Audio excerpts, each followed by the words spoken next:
That is the misfortune of the Philippines.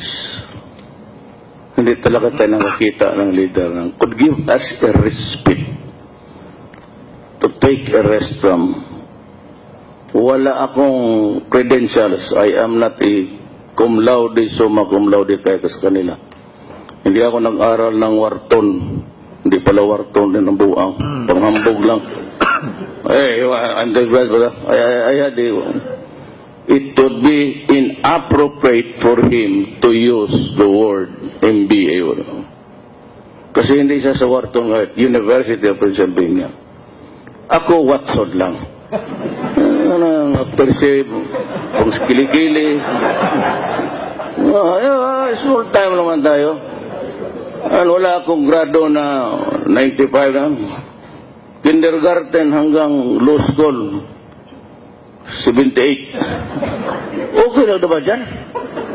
Kasi, you know, Secretary Doresa, Jesus, yung peace process ni Arroyo, every time maglaro kami, uwi na, kulang kami ng player.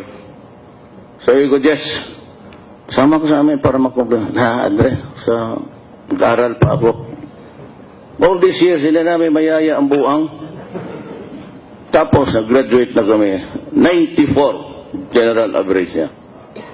Ako, 78. Tapos, naging cabinet member siya. Okay lang. Ako naman naging mayor. So, nung graduate kami, sabi ko, tingnan ko yung diploma mo, be. Tapos, sinabi nun so, Holy Cross of Digos, Davao del Sur. Na-expel ako sa tinignan. Be it known that Jesus Doresa, be it known that Rodrigo Duterte has successfully completed, pati kamat, no? Lahat. Signed, Brother John Elric, ay mga Canadian yun signed, Brother John Elric. Pati ang perma parehong-pareho. Tapos siya, 94.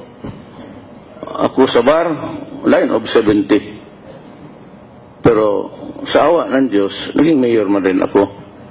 At kung magmalas-malasan, puta na baka presidente pa.